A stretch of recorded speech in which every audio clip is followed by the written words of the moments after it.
वट सावित्री की संपूर्ण कथा।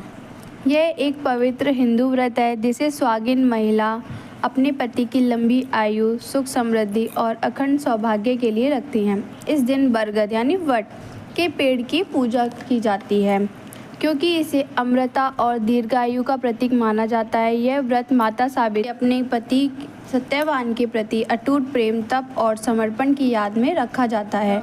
वट सावित्री की व्रत की पूरी कथा आइए सुनते हैं। बहुत समय पहले मद्र देश में किंग अश्वापति नाम के एक प्रतापी राजा राज्य करते थे। उनके पास धन, वैभव और सुख सुविधाओं की कोई कमी नहीं थी, लेकिन उनकी कोई संतान नहीं थी। राजा और रानी संतान प्राप्ति के लिए बहुत दुखी रहते थे। तब राजा अश्वपति ने माता गॉडेस सावित्री की कठोर तपस्या की। कई वर्षों तक यह यज्ञ और पूजा करने के बाद देवी प्रसन्न हुई और वरदान दिया कि उनके घर एक तेजस्वी कन्या जन्म लेगी। कुछ समय बाद राजा के घर एक अत्यंत सुंदर और गुणवान कन्या का जन्म हुआ। देवी के आशीर्वाद से जन्म लेने के कारण उसका नाम सावित्री रखा गया। सावित्री का विवाह। सावित्री बड़ी होकर अत्यंत बुद्धिमान, तेजस्वी और सुंदर बनी। जब उसके विवाह का समय आया तो राजा ने योग्य वर खोजने की कोशिश की, लेकिन कोई भी युवक सावित्री के योग्य नहीं लगा। तब राजा ने सावित्री से कहा कि यह स्वयं अपना वर चुन ले। सावित्री वन वन घूमकर एक दिन वन में रहने वाले सत्यवान को देखती है।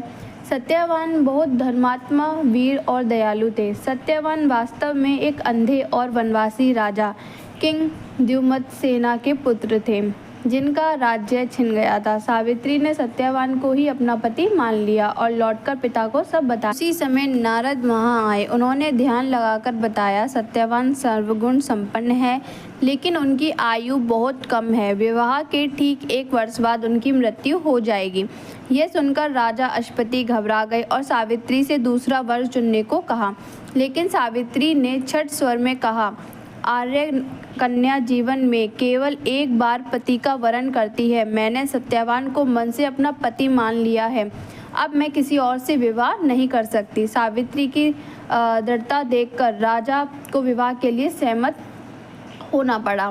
सावित्री और सत्यवान का विवाह हो गया। विवाह के बाद सावित्री अपने पति और सास ससुर के साथ साधारण जीवन बिताने लगी, लेकिन उसे नारद मुनि की भविष्यवाणी याद थी। जैसे जैसे 1 वर्ष पूरा होने लगा, सावित्री चिंतित रहने लगी। जिस दिन सत्यवान की मृत्यु का समय निकट आया, उस दिन सावित्री ने कठोर व्रत रखा और भगवान से प्रार्थना करने लगी। उस दिन सत्यवान लकड़ी काटने जंगल में गए। सावित्री भी उनके साथ चली गई। लकड़ी काटते समय अचानक सत्यवान के सिर में तेज दर्द हुआ। वह थककर सावित्री की गोद में सिर रखकर लेट गया। कुछ ही देर में यमा अर्थात यमराज वहां प्रकट हुए और सत्यवान के प्राण लेकर दक्षिण दिशा की ओर चल पड़े। सावित्री भी यमराज के पीछे पीछे चलने लगी।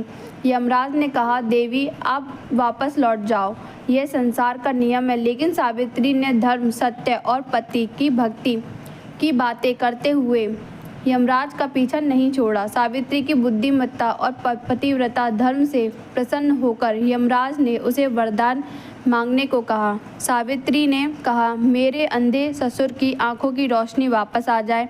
यमराज ने तथास्तु कहा। सावित्री बोली, मेरे ससुर को उनका खोया हुआ राज्य वापस मिल जाए।